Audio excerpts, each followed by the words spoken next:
What's up, everyone? It is your host, Ghost, coming to you live with another wonderful video. How's everyone doing today? I am doing fine myself. We're running a little slow today, a little bit behind, but it is what it is. I mean, what's different?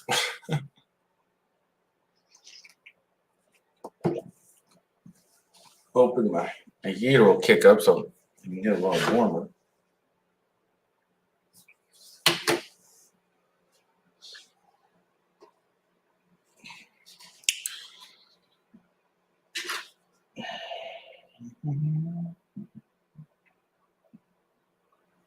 All right, so we got a few things we're going to talk about. The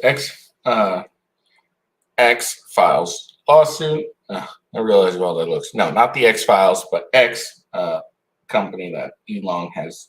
X Corp, whatever. Twitter, now X, has filed a lawsuit against Media Matters, and apparently all those who colluded in this fraudulent attack on our company. This was tweeted out by Elon Musk, and several other people have been voicing their support for X Corp. So we will look at that. Ceasefire has been reached between the Israeli and Hamas war. Ceasefire for 5 days and free, a dozen hostages apparently, or dozens of hostages. So we'll read that.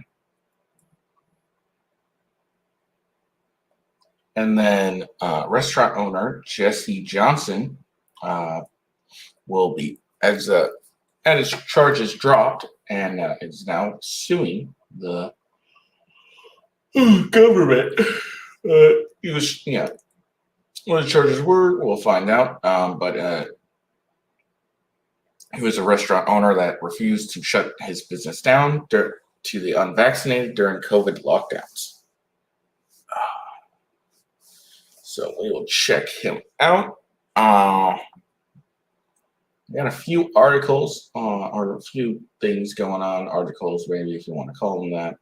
But some January 6th news, basically. We'll watch and read each of them. Got 2 articles and 2 videos.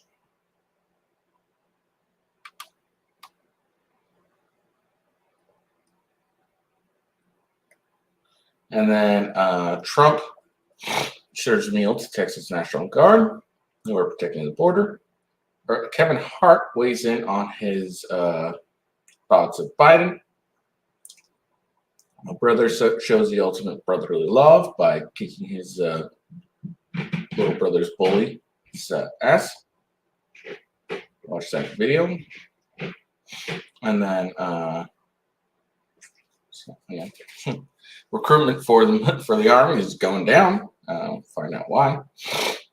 And then a trans guy, or trans person, so a dude who thinks he's a chick, is upset that his date dipped after finding out that he's a dude. And then last but certainly not least, we're going to watch a video of a father who made fun of something. Well, not really, but I mean, he posted something about his son, and it blew, causes everyone to lose their mind. So that is the plan for today. So without further ado, make sure, first off though, make sure you follow me at officialwghost on X.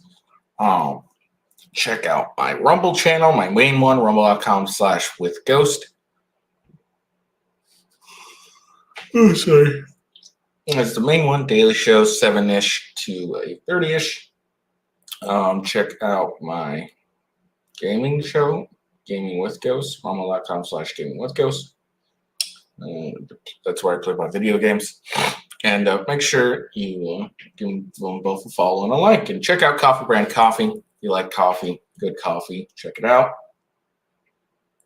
My personal favorite is the French Toast, is what I'm currently drinking, so check that one out for sure. But they got teas, hot chocolate, and snacks, nuts mostly, and saltwater taffy. And It's really good coffee. It's roasted to order. It means that's fresh it can be without actually going and doing it yourself or going to a store that does it. So it's quite delicious. It's roasted to order. All right. My links for everything are in the description.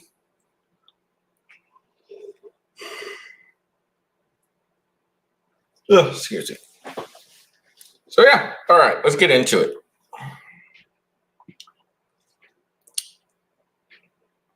Oh, before I do anything, yeah. Yay to me. We're doing the show.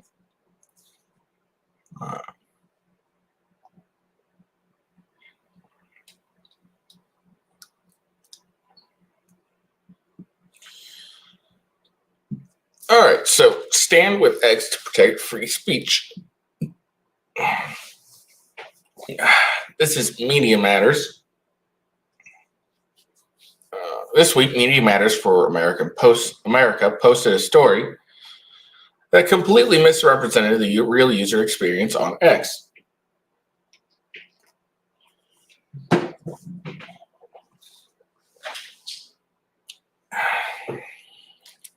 In another attempt to undermine free speech, freedom of speech, and mislead advertisers.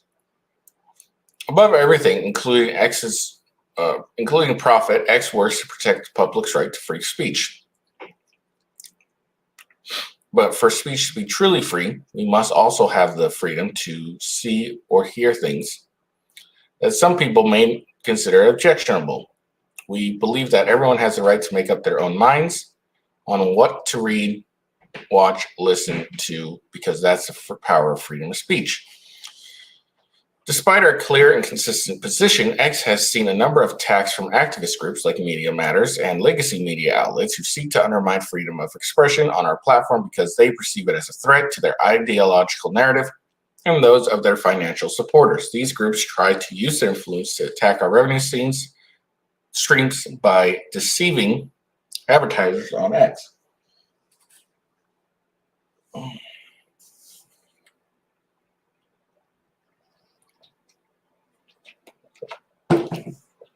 All right. Here are the facts on Media Matters research. To manipulate the public and advertisers, Media Matter created an alternate account and curated the posts and advertising appearing on the account's timeline to misinform advertisers about the placement of their posts. These contrived experiences could be applied to any platform. Once they curated their feed, they repeatedly refreshed their timelines to find a rare instant of an ad serving next to the content they chose to follow. Our log indicates that it forced a scenario resulting in 13 times the number of ads served compared to the median ad served to an X user.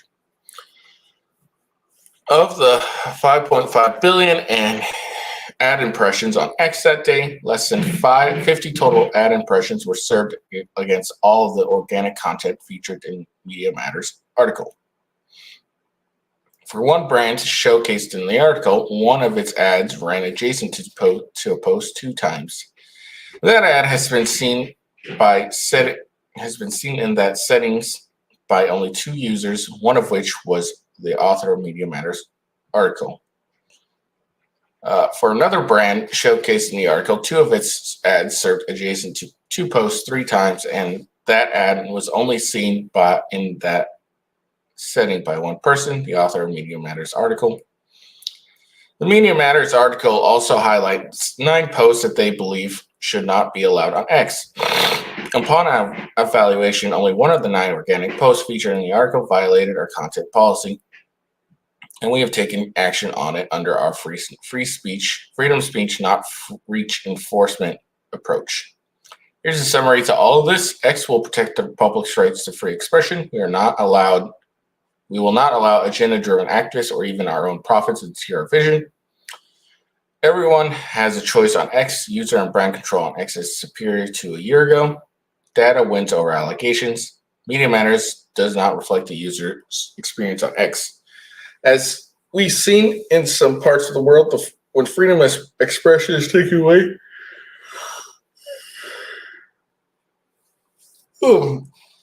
it's very dangerous and hard to get back. That's why the people who came before us fought so hard to protect. Without freedom of speech, we lose the check and balance critical to a thriving democracy. We must defend our individual rights as if our lives and flourishing society depended on it. If you're really in on protecting freedom of speech, we need to protect it completely. Stand with X to protect freedom of speech. So there you go. I'll be honest, I don't even understand like half of the middle part. But yeah, so there's a lot. So they're apparently going to. So today, at some point, X is going to file a lawsuit against Media Matters. So we'll see. See if anything new pops up like that. I really got nothing really to say about it, honestly. Should be interesting.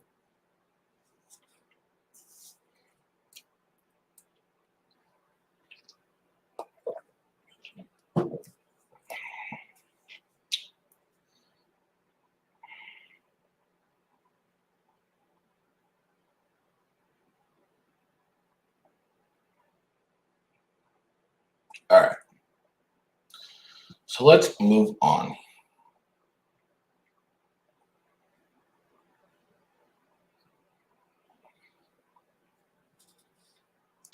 U.S. close to deal with Israeli and Hamas to pause conflict and free some hostages.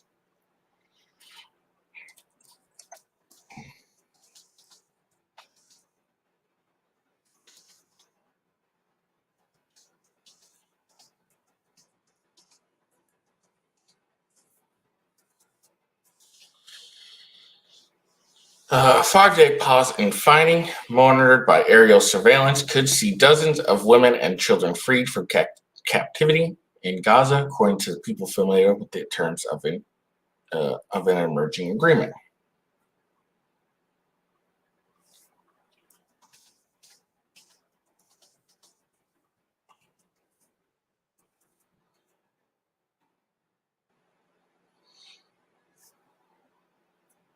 Israel and Hamas are close to an agreement on a U.S. brokered deal that could free dozens of women and children held hostage in Gaza in exchange for a 5-day pause in fighting, says people familiar with the emergency terms.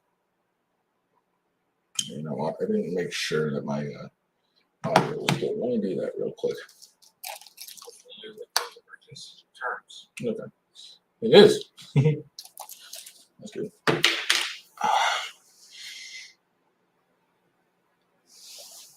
A release which could begin within the next several days, barring last-minute hitches.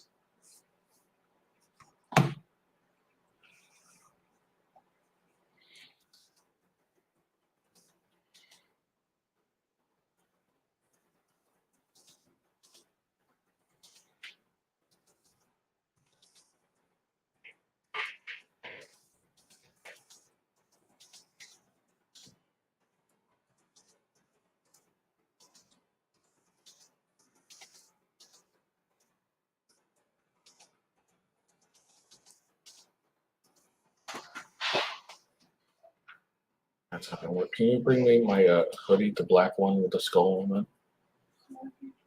Because I need one with a hood on it.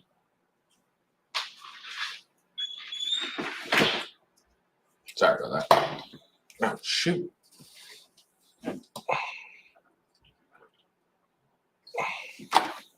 Hold on.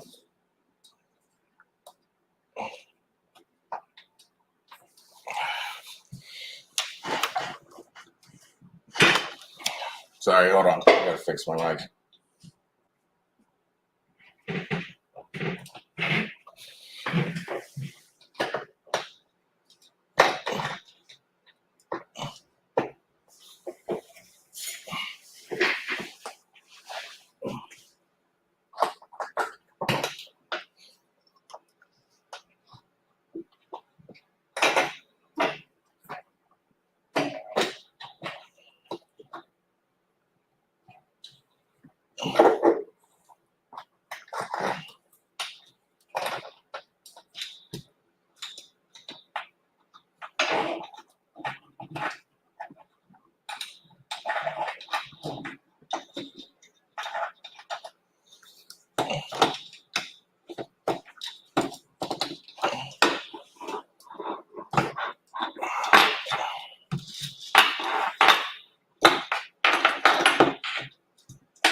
Thank you.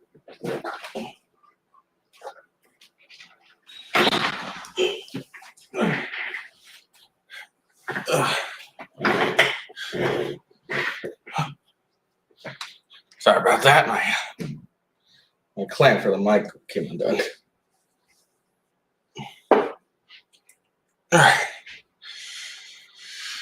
right. Sorry about that.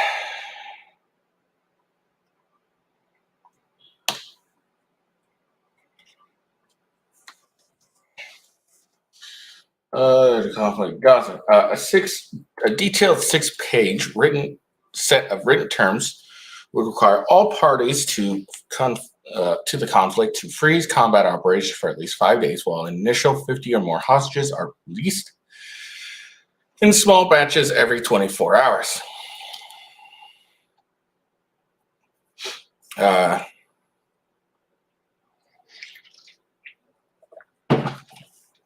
It's not immediately clear how many of the 239 people believed to be captive in Gaza would be released under the deal. Overhead surveillance would monitor movement on the ground to police the pause. Fuck.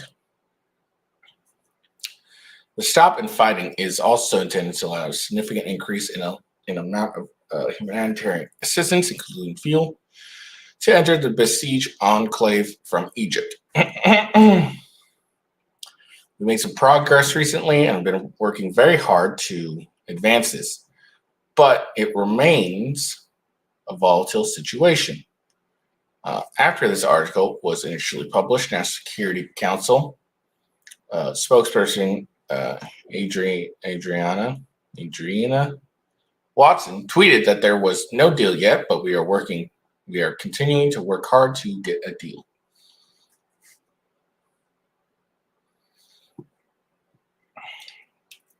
The outline of the deal was put together during weeks of talks in Doha, Qatar, among Israel, the United States, and Hamas, indirectly represented by Qatar's mediators.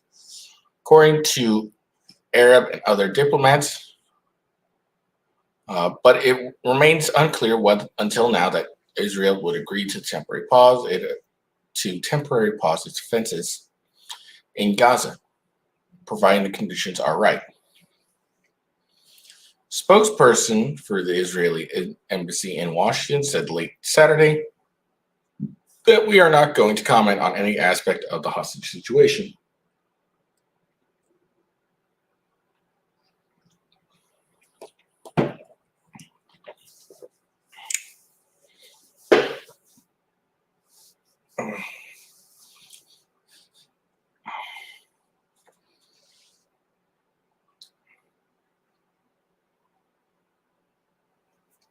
Concerns about the captive, 2 of whom Israelis say were found dead, along with the rising number of Palestinian civilian casualties, have steadily increased pressure on Prime Minister Benjamin Netanyahu.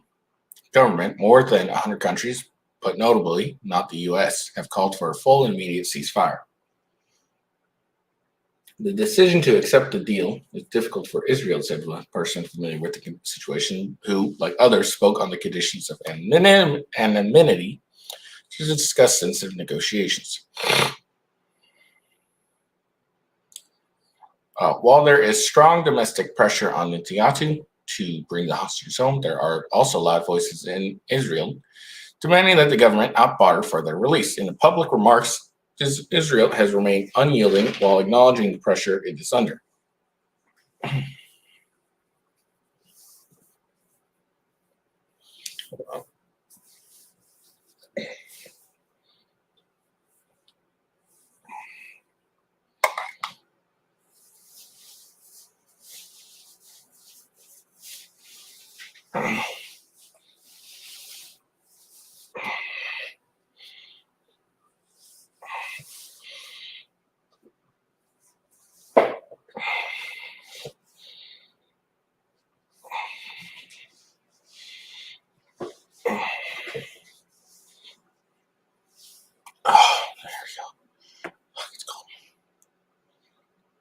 Of course, I'm sure I'll be taking this off pretty soon.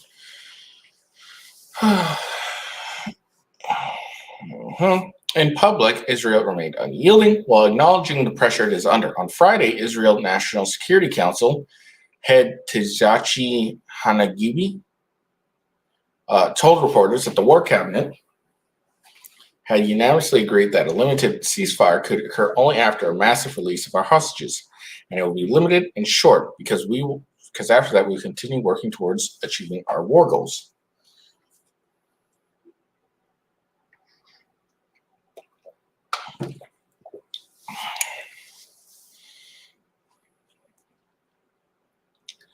In fiery comments Saturday, Netanyahu said that the offensive would continue even as he defended a decision last week to allow the first steady fuel reserves into Gaza since the start of the war.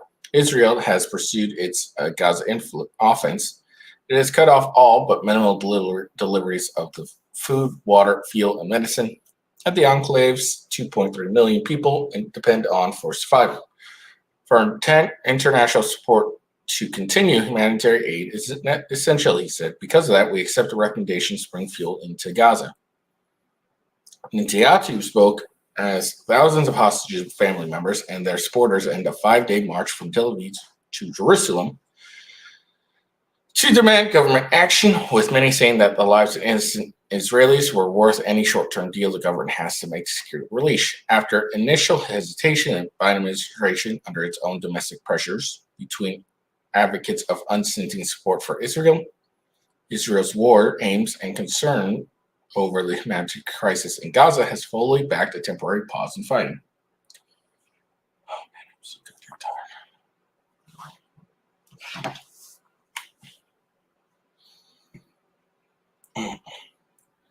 Beginning with Biden's trip to Tel Aviv last week, or a week after the war began,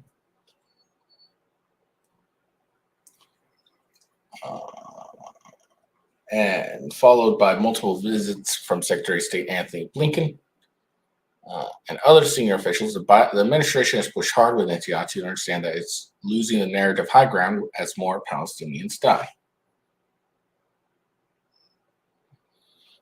The death toll in Gaza is now reportedly more than 11,000.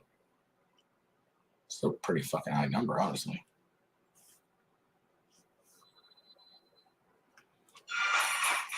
Sorry. The administration's highest priorities, however, has been freeing the 9 Americans and 1 permanent U.S. resident among the hostages. I think we need a pause, Biden said 2 weeks ago at the campaign event. A pause means time to get the prisoners out.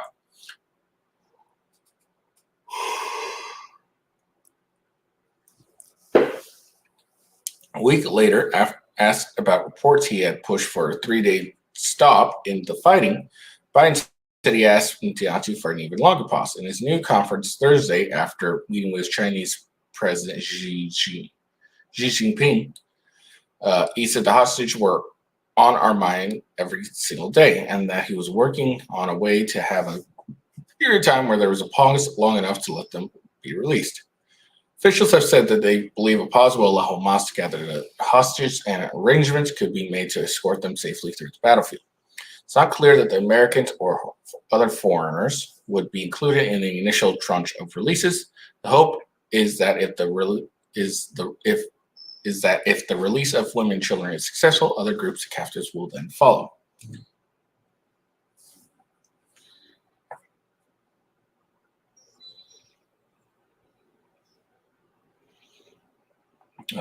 Brett McGurk, the White House National Security Council's top Middle Eastern official, is on an extended trip to the region to try to solidify the hostage release plan, including meeting in Israel and Qatar.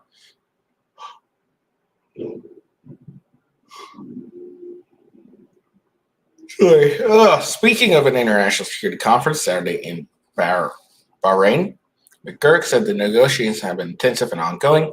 The freeing several weeks ago of an American mother and daughter among the 4 captives who have been released since the war began, during a brief pause to allow international humanitarian workers to escort them, provide a track for what we hope will be a much larger release. Jesus, how long is this goddamn... Okay. McGurk told the conference that Hamas release of a large number of hostages, believed to total 239, would result in a significant pause in infighting and a massive surge of humanitarian reliefs. Hundreds and hundreds of trucks had on sustained bases entering Gaza from Egypt. When the hostages are released, she said, you will see a significant change.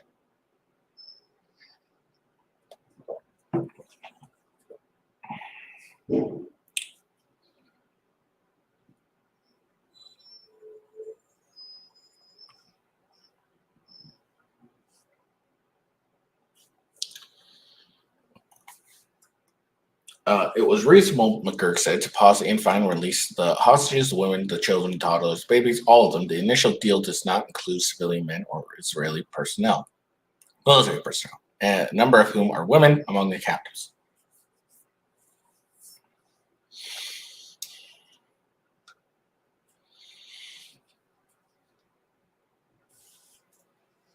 Those remarks drew an angry response from Jordanian Foreign Minister Ayman Safidi, who interpreted them as signaling that a pause allowing humanitarian relief would only come after the hostages were released unconditionally by Hamas.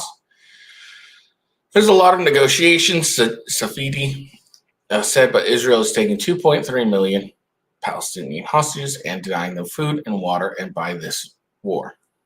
And administration officials said any assumption that the United States was conditioning aid on the release of hostages had grossly misinterpreted McGurk's remarks. Any type of hostage deal would likely result in an increase of humanitarian aid, the official said. The United States, the official noted, has continuously pushed for an increase of humanitarian assistance to civilians in Gaza. So there we go. So yeah, it looks like they're going to reach hopefully a ceasefire for 5 days and release some hostages, which is good. I mean, the fact that Hamas took hostages in the first place is utterly ridiculous. It would be good for them to get back.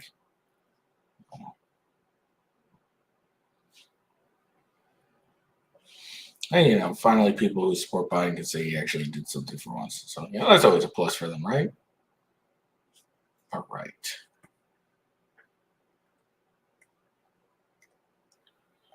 So there we are. So here we go.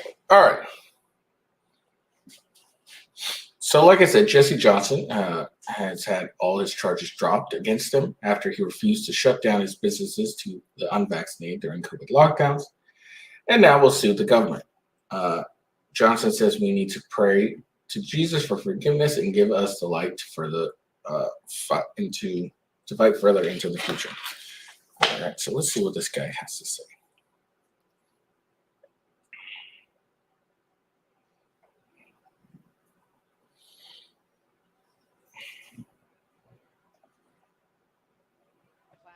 Pursuing a civil suit, yes.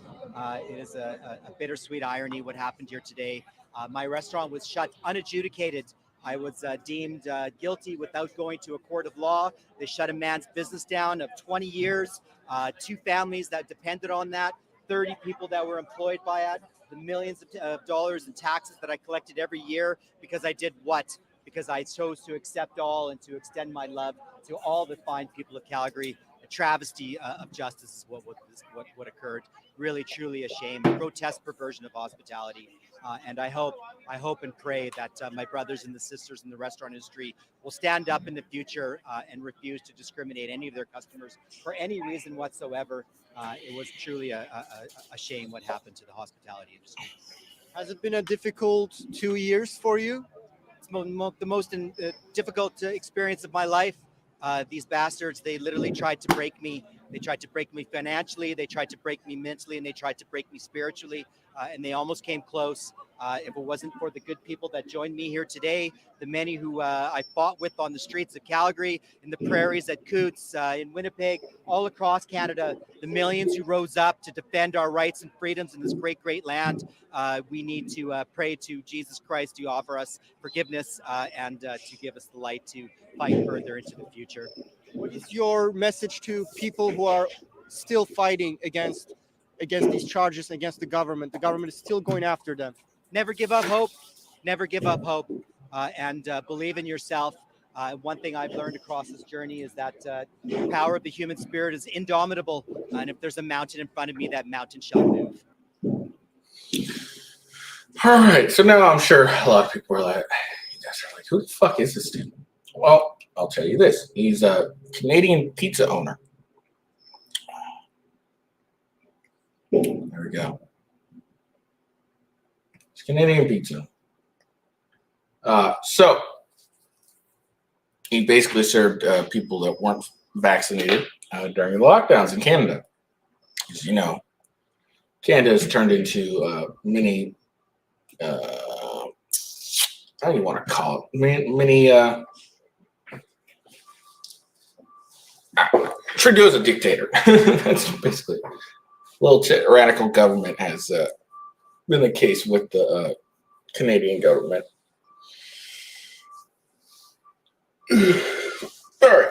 I mean, like during the trucker strike or protest, whatever you want to call it, they went in to people's banking and fucking froze their bank accounts.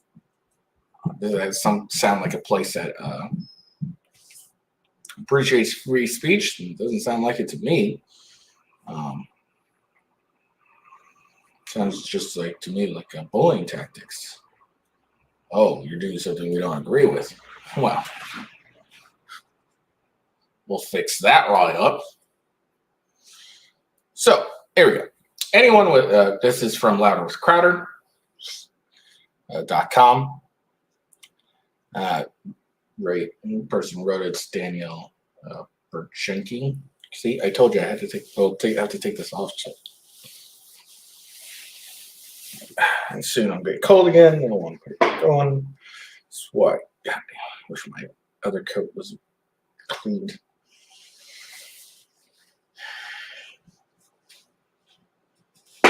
I went to the cigar lounge yesterday to relax and wore one of my favorite jackets, the one I normally wear for my show. And my wife has yet to wash it. All right. Oh, by the way, L government. L government. All right. Anyone with half a brain knew that widespread lockdowns were going to produce profound economic calamity. But obviously, that was not much of a concern for power-hungry tyrants in power, especially in Canada. The dumbest thing about vaccine mandates was that not only did the vaccine not prevent transmission, but that was not even what it was created to do. Anyone and everyone who got the vaccine was still able to pass on the invisible sniffles, as if they got the Fauci, as if they never got the Fauci ouchie.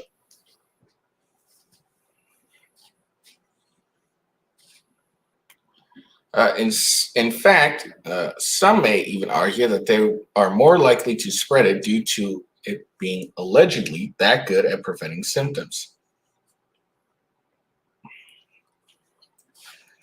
This is why vaccine mandates were evil. It was all based on lies. Don't even get me started on forcing people into getting a biological injection that has no long-term safety studies. That is beside the point right now. The point is power tends to corrupt, and absolute power corrupts absolutely. And that could be more clear than after the lockdowns that were essentially egged on by government all around the world. All charges against a business owner who was accused of violating lockdown orders in Calgary against serving unvaccinated customers have been dropped.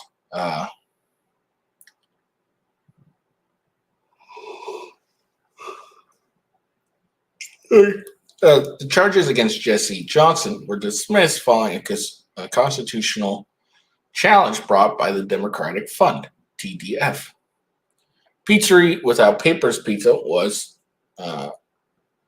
what the fuck? The Pizzeria Without Papers Pizza was forced into insolvency because of the implementation of orders.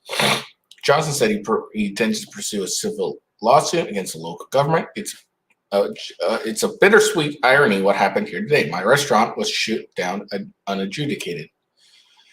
Johnson was charged in 2021 with breaching multiple bylaws after his business license was suspended after undercover inspectors were permitted to purchase pizza and remain in the restaurant without providing proof of vaccination because they refused to enforce the order. We accept all, may they be vaccinated or unvaccinated, as being equal in humanity and afford the same dignity and equity as such, Pizzeria said.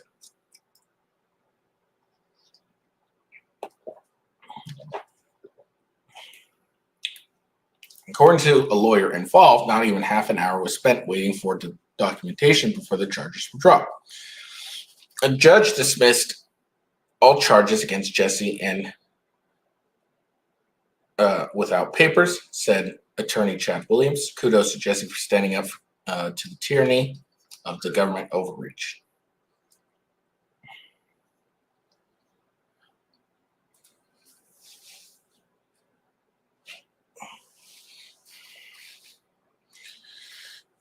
The biggest issue remains, and this is the elephant in the room, is that so many people have lost their business as a result of unconstitutional and unlawful acts by the government in enforcing these disgusting COVID mandates. Williams continued. Johnson said that if it weren't for his belief in Christ, he would have been broken by the restrictions. Millions who rose up to defend our rights and freedoms in this great, great land. We need to pray that to Jesus to offer our forgiveness and give us the light to fight further into the future.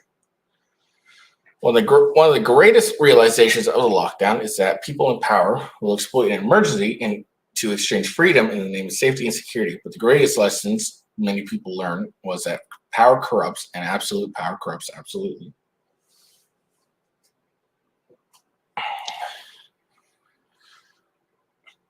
Okay.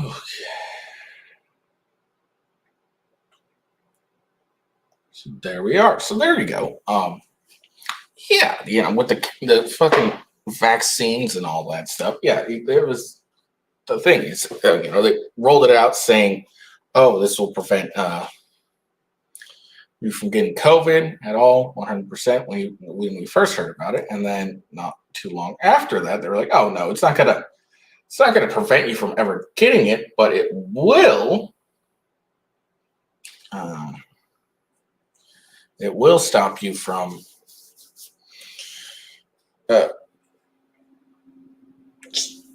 spreading it. And then, if I remember right, they did say at one point it'll stop you from spreading it, and then it was like, oh no, it's not going to prevent you from spreading it, but what it will do is prevent you from yourself from getting extremely sick. So the vaccine, pretty much all it did was prevent you, the person, the individual, from getting sick of it. You could still spread it, you could still get it, it just prevented you from getting sick. Yet we had a forced vaccine mandate instead of just allowing people to make their own decision. Because look, here's the thing: it wasn't going to prevent anyone from getting it. All it did was ensure that if you did get it, you would have less severe symptoms. If it's not going to prevent anyone from getting it, I mean, regardless, even if it did or not, that's not the point. But let's say, it did prevent, or let's go with so let's go with what actually happened. Is it didn't prevent you from getting it, and you could still spread it. Then at that point, it's up to the individual to decide whether they want to get it. Like they can be like, oh, hey, if I don't take it, I'll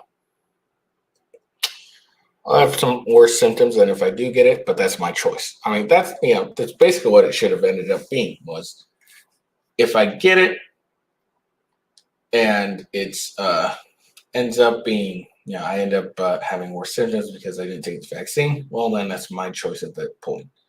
But, that's just the biggest thing that really annoyed the shit out of me. We did these vaccine mandates. We demanded people take it. And everything we want to force it on people, but in the end, it only affected the individual. It didn't affect anyone who the quote unquote vaccinated. It would only have affected the unvaccinated in the sense of the symptoms would be worse for the unvaccinated than it would be with the vaccinated. Right? At that point, how is that not a personal decision?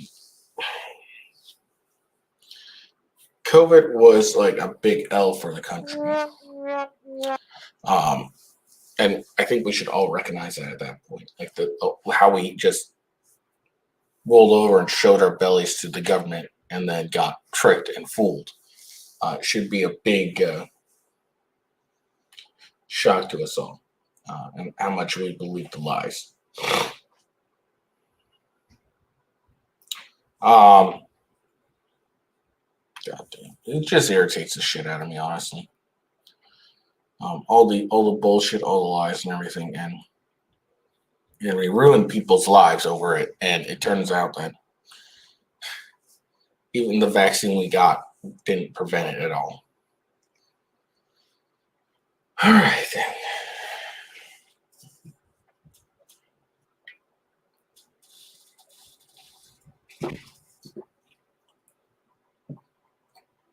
Oh. All right, let's move on.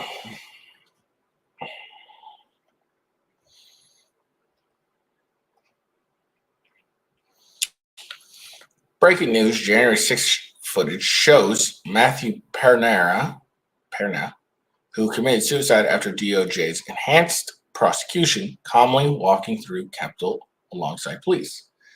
His mourning family reportedly said he couldn't take another day after learning of the enhancement.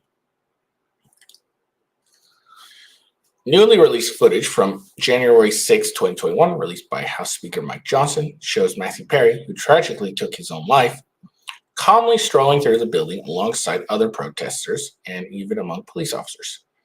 Pernara killed himself after prosecutors in his case added a terrorist enhancement in advance of his sentencing. At the time of Pernara's death, his mourning families reportedly said he couldn't take another day. After learning of the sentencing enhancement, his aunt, speaking to Dinesh D'Souza in his documentary Police State, revealed that Pernara had positive outlook when it came to serving time for trespassing on January 6th, but that terrorism enhancement was more than he could bear. After his death, she said she spoke to his prosecutor, who claimed the enhancement would have been dropped in due time, but it was too late for Pernara. Wait, so if this terrorist enhancement was going to be dropped in due time, why do it in the first place? Perna can be seen on surveillance footage walking calmly through the Capitol halls with others who were there on that day, including police officers.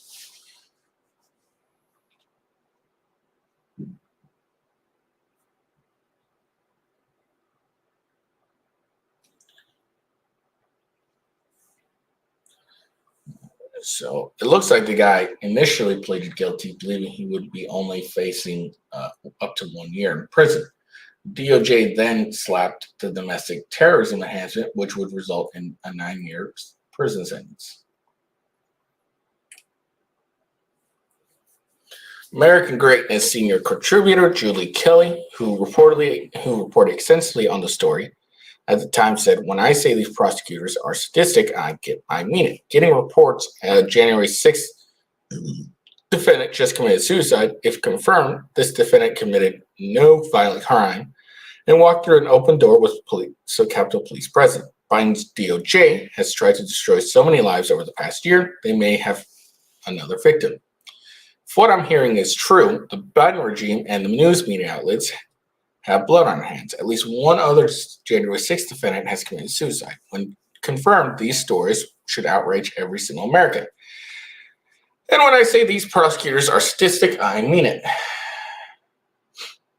Over 12,000 people were arrested on charges stemming from the Capitol riots. On January 6th, one woman was killed, Trump supporter Ashley Babbitt, who was shot by Capitol Police after allegedly trying to get through a door with a crowd of people. I thought she was climbing through a window, not getting through a door.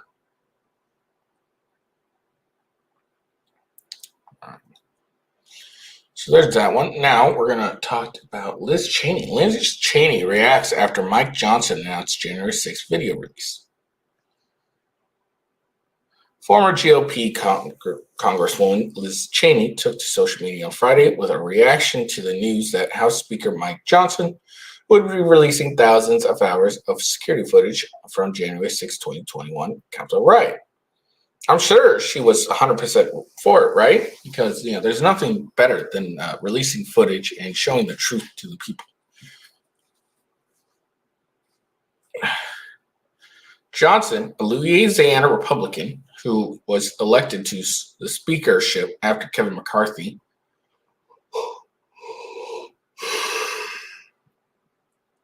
was ousted from the role last month, announced on Friday that his office will be releasing the complete archive of Capitol riot security footage, roughly 44,000 hours in total, after releasing an initial batch of footage totaling 90 hours. He had previously promised to release the footage during his run for the office as Speaker. Hey, a politician actually keeping his goddamn word. Shocking, right? Republicans, particularly supporters of former Donald Trump, allied with the Make America Great Again MAGA movement, have long called for the release of the footage, claiming that complete archive would confirm their narrative of January 6th, that it was, in the words of GOP Representative Andrew Clyde, a normal tourist visit and not a violent storm of the Capitol building in response to Trump's 2020 election loss to Biden.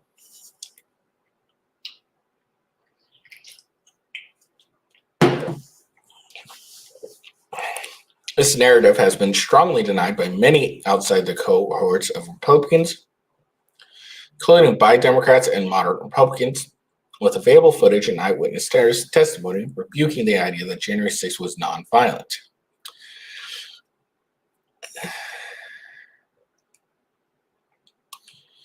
Cheney, the former at-large representative from Wyoming, has been among the most prominent GOP critics of Trump and served on the bipartisan House Select Committee that investigated the Capitol riot in detail.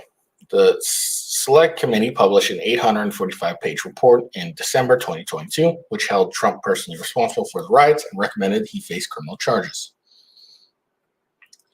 On Friday, in light of Johnson's announcement, Cheney took to X, the platform previously known as Twitter, to share a clip of previously available footage of that day, edited together by New York Times. In the clip, rioters can be seen aggressively engaging with Capitol security and police forces, spray them with pepper spray, hitting them with flags and other long items, and forcing their way into the doors. Here's some January 6th footage for you. Newsweek reached out to Johnson via email for comment. So interesting. So that's here's some clips made together by New York Times, and New York Times always does the full context, right? This was not the first time in recent days that Cheney has clashed with Johnson over his comments related to the former president. On Wednesday, she posted a snark rebuke after the House Speaker suggested that he believed that Trump believes his false claims about widespread voter fraud, which is kind of important in 2020 election.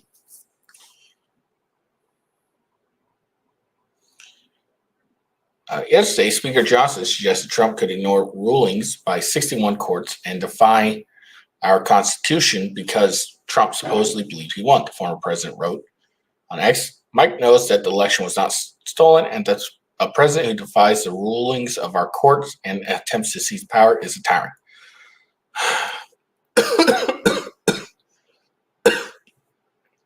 Liz Cheney, I just would like you to explain to us how Trump ignored or defies the rulings of the courts and attempted to seize power when he really didn't. I mean, did he call in the military? No.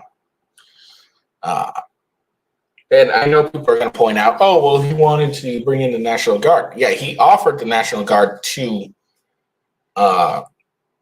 Nancy Pelosi for extra security, which she denied. And then that was it. He still didn't bring them in. And then when the results were certified and inauguration day, he left the office. So, I mean, if he tried to seize power, it's a pretty bad attempt. And guess what? 61 courts, none of them actually heard any of the election, any of it, like the election fraud claims or anything. They didn't really hear anything. They ruled against it, said we're not going to bring this to trial or anything like that. We're done. So of course he can ignore the rulings and speak out about it and want to investigate it. I mean, that's the thing, is he's allowed to investigate it, and he's allowed to suggest there's improprieties or anything of that nature. I'm still trying to get the angle right on my camera. So I don't understand her point. I mean, Liz Cheney's a fucking idiot, so I mean, who cares?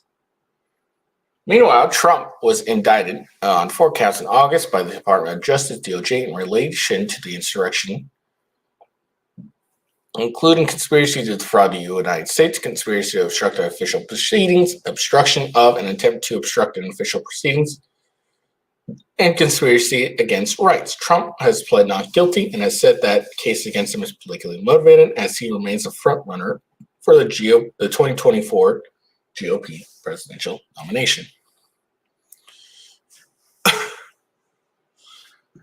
Look, Liz Cheney is an idiot, and if you've ever listened to her talk or tweet or anything, you can kind of tell she's a fucking idiot.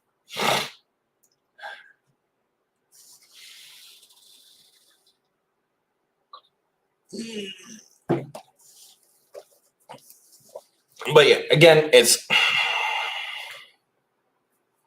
president has every right to question an election. I mean, Stacey Abrams still thinks that she's, the governor of Georgia, or she should have won the governorship of Georgia. And it's been forever since she ran. So, I mean, she still believes she won. But I don't see any charges against Stacey Abrams. So, I hope one of the things Trump does is pardon all the January 6th people, except the ones that actually engaged in, real violence. That would be the smart thing for him to do for his presidency. Whether he does it is the question here. All right, so this is some of the January 6th footage that was released.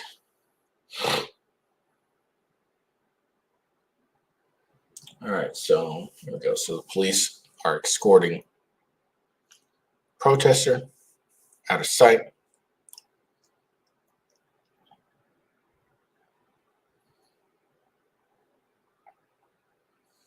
Give him his bag. They give him a fist bump.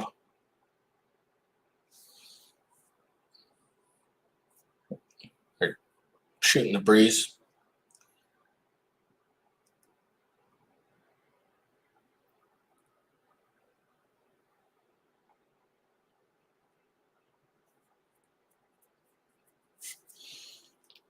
So yeah, they give him everything back. Now that could be the door, and they're saying, "All right, go ahead and leave."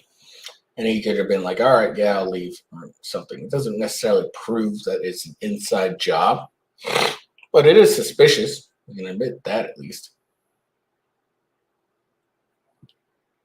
All right, and then here's another release footage. This one's a little more damning.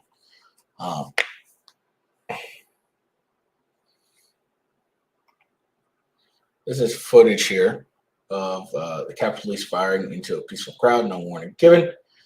And this is from @Jack Posobiec, and apparently he and @Ram in Kasama said that since day one that they saw was police firing on the crowd, no warning shots given. Now these are paintballs, FYI. To start deploying. Launch.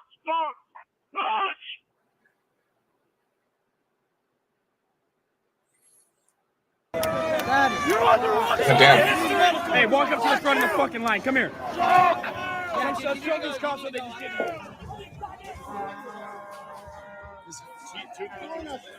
gotta turn around. We need more fucking munitions. Let's go. Fucking shoot it. Go. Shoot. We're up here. We're trying to get through the gate.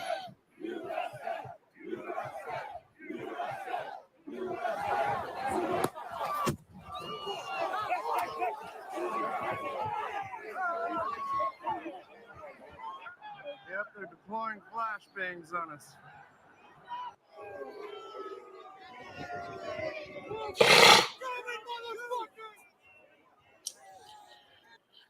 Now, I've always said this is, using non-lethal force to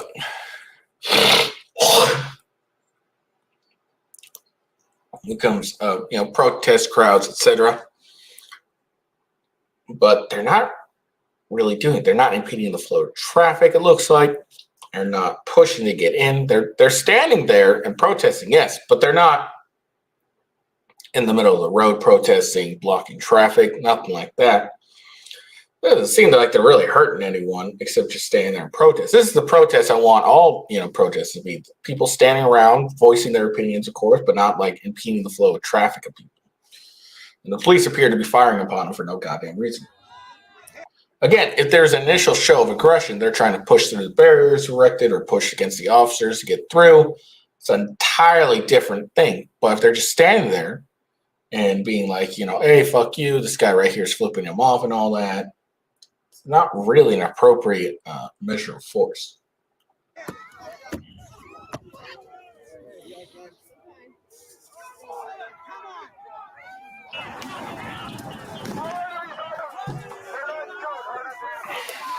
Look at this fat fuck.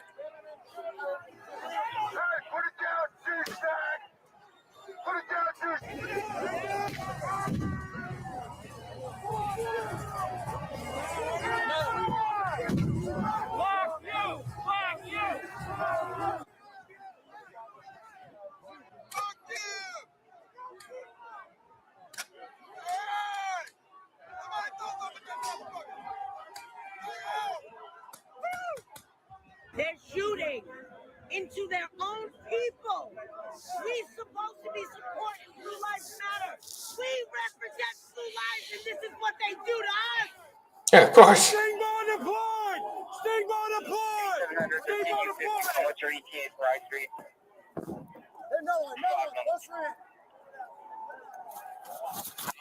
Stingball! Stingball!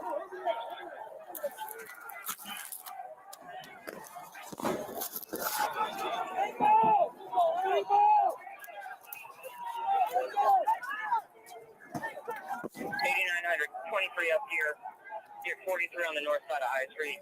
Very large crowd coming down I Street. 51, I need you here, please.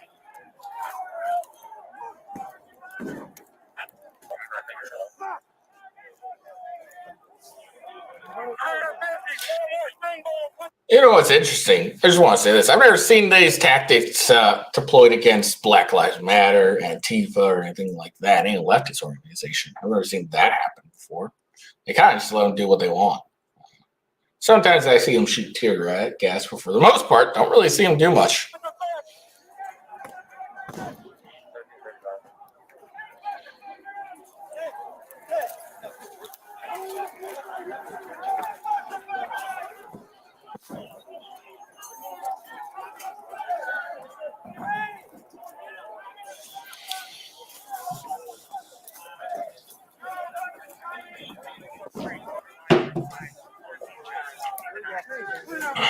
Now, I mean, over here, it kind of looks like they're looking like they're pushing through. But are they trying to push through, or are they panicking and just running in a direction away from, or, are they feeling attacked, so therefore they attack back? One could make an argument that here they're pushing, trying to get through, but did that happen prior to them starting to fire upon them and throw their stink bombs or flash grenades and whatnot at them? Or did it happen after? Kind of matters. What you got now? CS, that's it. Keep going.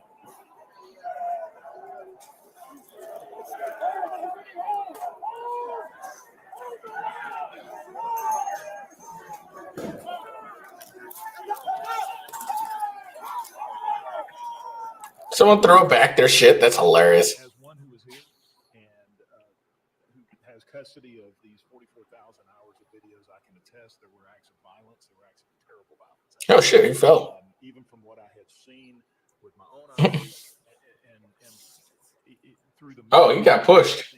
He didn't fall. He got pushed. Violence against police officers that I had not seen before, and it was brutal and it was ugly. And our officers on the line did what they needed to do at the time.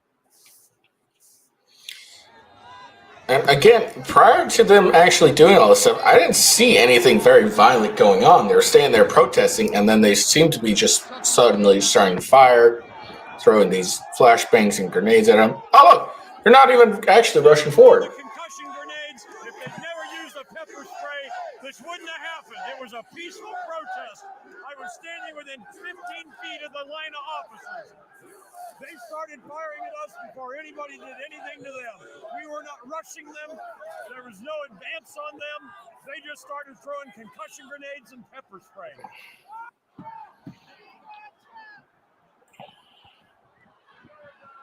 Dude, look at that crowd. They've been tear gassing us.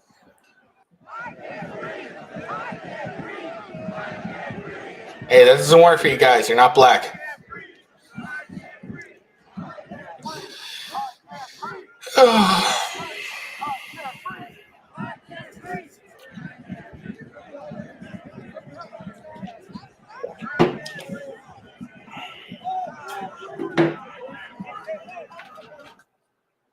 All right.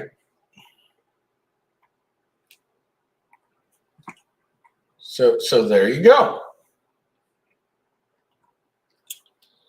Man, that was intense.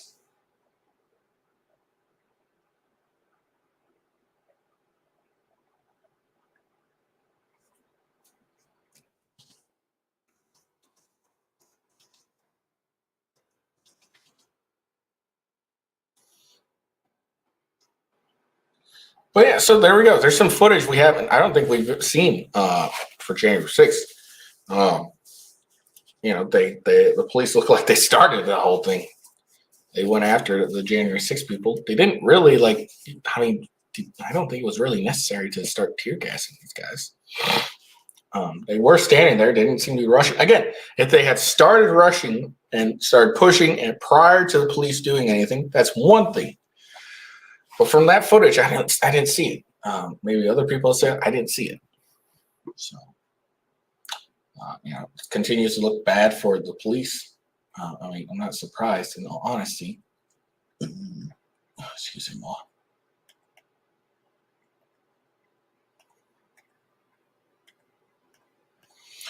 But yeah, so good on Speaker Johnson for releasing this. Good on him for keeping his promise. You don't really see that nowadays. A lot of politicians don't like to keep their promises. But it looks like Speaker Johnson has. So props to him on this one. You know what? Shout out to you, Speaker Johnson. And the police there were just dog shit. Police right now must be like going crazy. All right, let's so Trump. Here's Trump serving meals to Texas National Guard Department of Public Safety troopers who are protecting the border. This is Trump right here.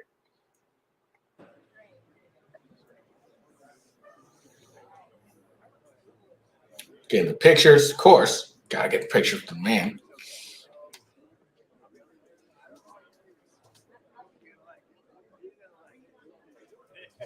Basically, make sure they serve everybody in lines. So we're going to be in here, obviously, for a little bit, but we're glad you're joining us. This is kind of a special moment. This is a side of the president we don't normally see a lot of this. Of course, we go to some of those OTRs where he'll pop into an ice cream parlor or a pizza place, and it's kind of cool to see that.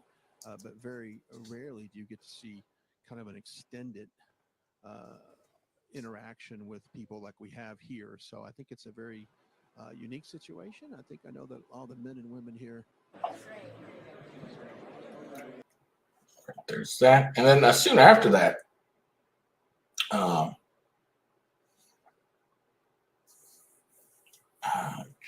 Governor George Abbott endorsed President Trump.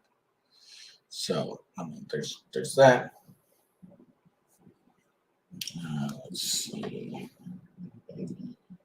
Oh, and then Sarah Huckabee Sanders, governor of Arkansas, she endorsed Trump recently as well. Let's see. So this is the list of current governors that looks like they've endorsed Donald Trump's 2024 primary campaign.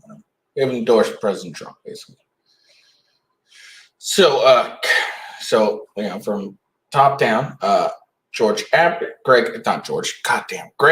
governor of Texas, Mike Dunleavy, governor of Alaska. Like I said, Sarah Huckabee Sanders, governor of Arkansas, who also was his press secretary. I think she did a pretty good job. Jim Just, governor of West Virginia. That's hilarious. Henry McMaster's, governor of South Carolina. Kristi Noem, governor of South Dakota. Wait, South Carolina. So the governor of South Carolina. Now, I know what you're wondering. Why am I mentioning this? I remember right. Nikki Haley is a former South Carolina governor. So the current governor is like, nah, I'm with Trump here, yo.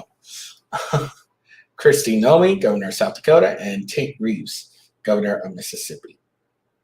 So those have all been the governors who have endorsed Trump. So you know what? Shout out to you guys. Let me just double check on this. Yeah, she used to be the governor of South Carolina. So even her, what's the word? Even the guy who replaced her is like, nah, I'm all for Trump here. All right. So, celebrities and whatnot, they don't, they do their best when they wave into or mode into politics. They always go for the left. It seems to be my experience on anyways. So let's check. But looks like Kevin Hart isn't all for Trump. Let's find out. Watching Biden, there's a clip of Biden. What Biden says, and this is, I probably watched this clip. I'm not into politics at all, but Biden goes, I got something important I want to say, and the whole world needs to hear it. I need everybody to listen right now. And he takes a beat. He goes, forget it. President of the United States.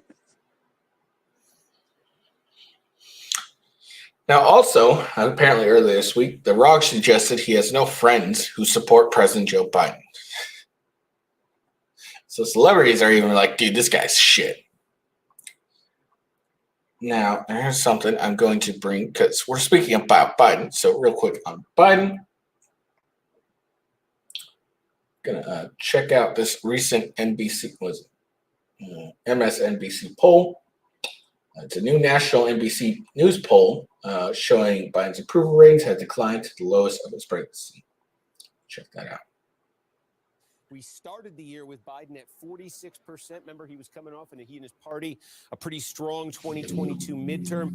Throughout this year, the news has been rough for Biden in a lot of fronts here, and you see he ends the year 17 points underwater. This, by the way, is the lowest we have measured his job approval rating since he became president.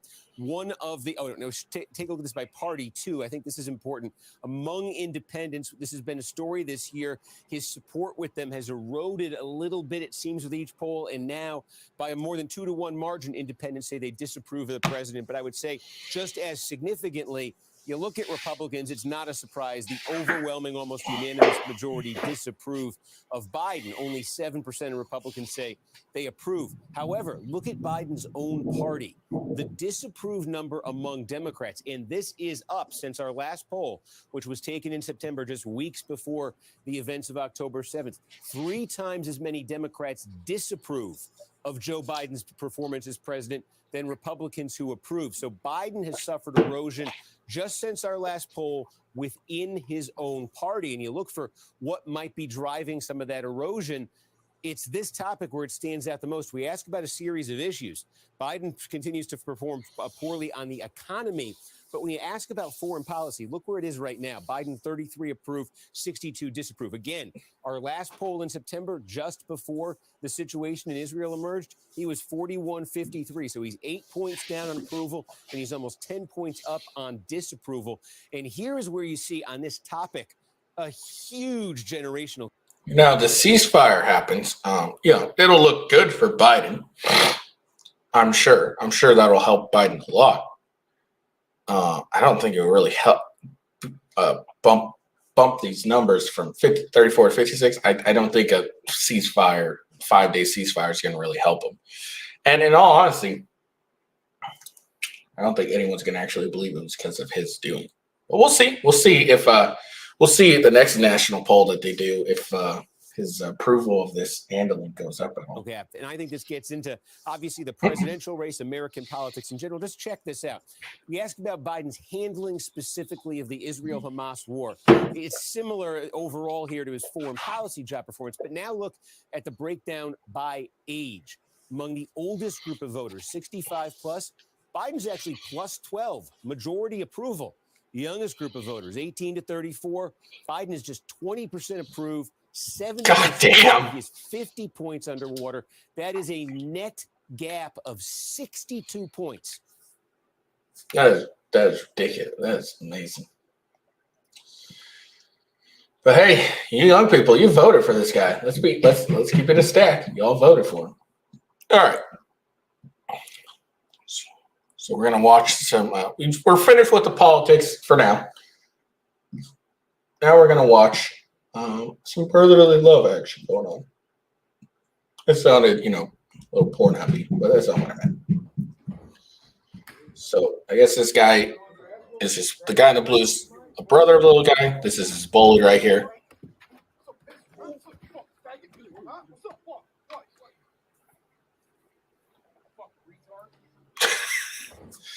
All right, there you go. So there you go.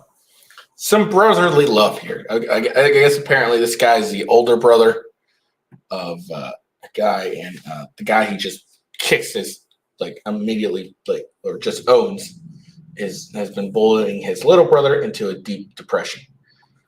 And this is great. Brotherly love, great. We see that with the Tate brothers. They have a lot of brotherly love for each other and everything. So it's really great to see. Here's the thing, though. It probably would have been better to teach your brother to fight and stand up for himself than for you to handle his problems, to be all honesty. You should be teaching your brother to be a man and handle his own shit and kick his own bully's ass. Even if that, takes a while and you got to go into the gym and teach him how to fight and everything. That's the, I think it would have been better if he let his little brother handle it, or at the very least taught his brother to defend himself. But it is, what it is. No hate there for the brotherly love. I just think that would have been a better way to handle it, because the brother needs to gain that competence back of being able to handle his own business and not have to rely on Big Bro. All right, I'm not even going to bring this up because it's really quick. Apparently, the Army has, because it's on an article, I believe, yeah. So the Army has missed its recruiting goal by approximately 25% after running pro-transgender ads in 2022 and forced COVID vaccinations. So there you go. Yeah, no, it's so bad. It's so bad. I just saw a recent recruitment poster, and it's no longer requiring you be vaccinated COVID to join. So that's fucking hilarious, honestly. All right. Now, since we touched on some, we're going to talk about trans stuff today. For the rest now. So we'll watch this video. I've alluded to it. Let's watch it. Yeah, because the next stuff is kind of trans stuff. So. To tricking that. All right, so cheers to tricking that fucking dumbass nigga. This is for all trans women in the world to get disrespected. He punched the TV. At the bottle right now. Who wants to fuck with the dog? Hey, this dude's drunk. The fuck? Let me shove the towel onto it. How's that? Bitch, I'm a dumb bitch. Everywhere. How? Fucking wall. Rip this out of the fucking wall. Rip that out of the fucking wall. Bitch, give me the fucking phone home. Give me the phone home.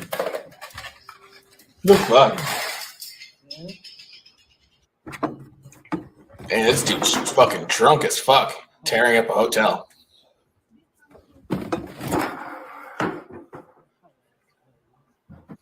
We need more shit in the fucking toilet, bitch. Oh no, not your shoe. Put everything in your house. Break this up fucking wall.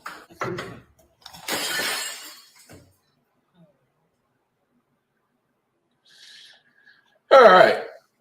So, let me see if I can actually understand what, because this dude's drunk off his rocker. So I'm going to turn this up, the volume up to hear this again. So just be warned. All right. Alright, so cheers to tricking that fucking dumbass nigga. All right. So there you go.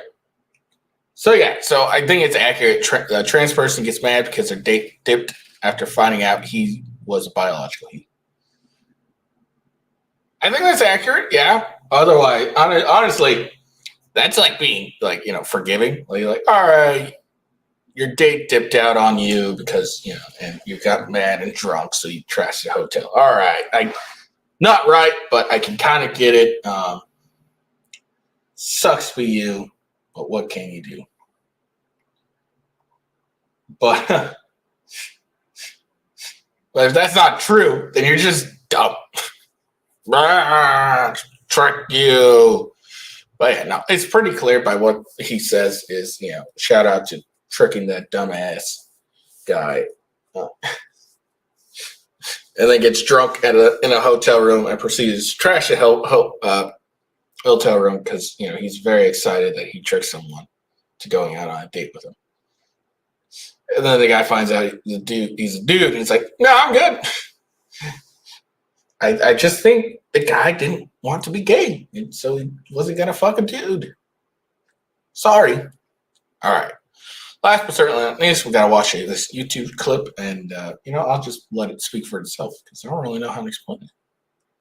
Anyway, this guy just basically, not the black guy, the white guy basically just caused the internet to like lose his fucking mind. So here we go. So I posted this video with my son. Cooper's my name. I'm white, and I'm a boy. Now here you'll see a few responses that I got. I almost have no words. Good. Wow, that's foul. Bro, have you seen the majority of your face? Cis people do shit like this. Did that motherfucker just call me a cis? Homophobia, transphobia, and racism. Bingo. Want to protect your kids. Keep people like him away from them. That's actually a good point. I'll smack the shit out you. It physically hurts me to try and understand these people. Okay, Mr. Sister.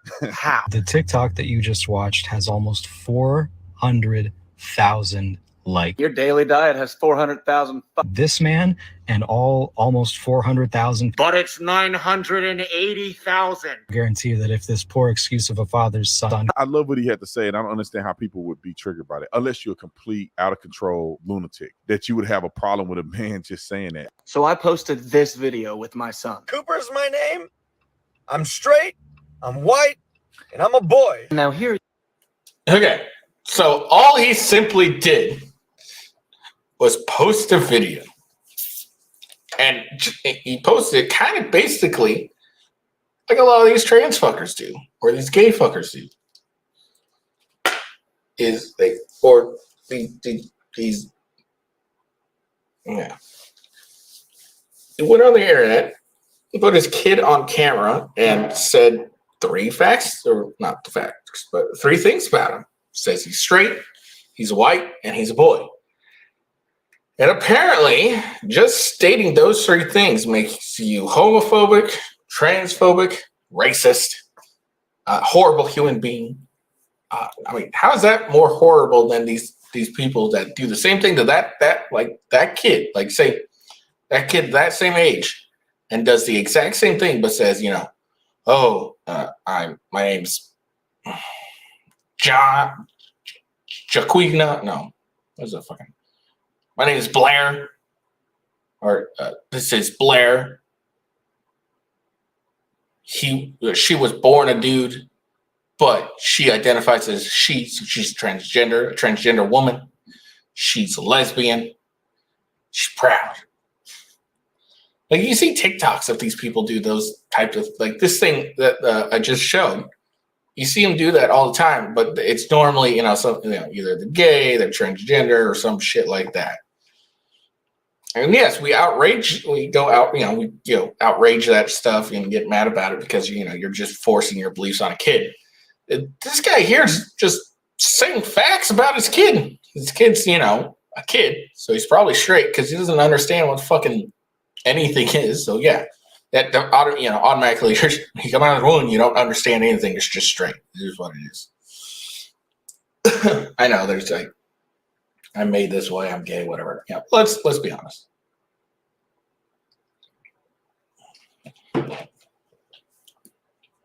You don't really have any sexual orientation until you actually start being interested in people, like, of a sexual nature for the most part.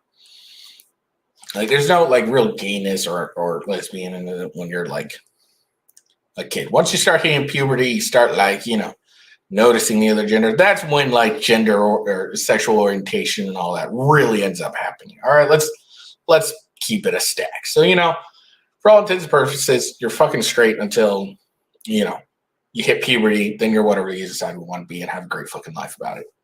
But he calls him straight. He calls him white because the kid's white. he's to quote Cat Williams, that man's Caucasian from the mountain of Caucasus. That guy's white as rice. Like, he's fucking white. All right, cool. And he's what do you say? I'm straight. I'm white. And hold on. Let me see what he says. I'm straight. I'm white. I'm not. Oh yeah. And then he says, "I'm a boy." Yeah, kid's a boy. Couldn't really tell. Kid's a boy. Gender's not fluid or anything. You're born what you born are. You're born how you are. Just accept it and be you, dude. Boo.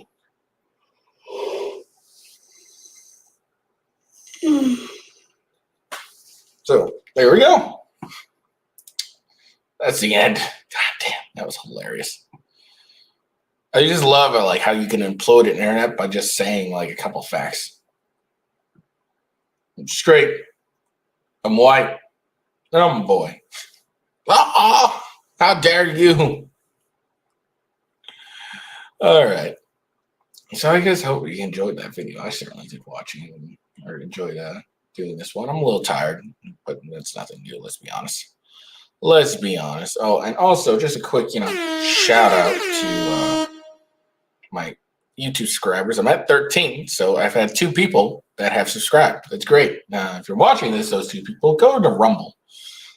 You could follow me on Rumble. Rumble is the best bastion of free speech. I'm small, so I don't really get hit by anything.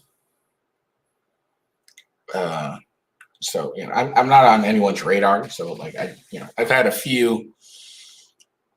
had one video age restricted, and I've had I've had one deleted, but I'm not of anyone like not that important. So I appreciate the follow, but follow me here on Rumble because Rumble is the best. All right, I hope you guys enjoyed this video. I hope you give me a follow. And make sure you check me out at officialwghost on X. And then check out my Rumble channel, rumble.com/withghost and rumble.com/gamingwithghost. I hope you all have a good day. Peace out. See you later.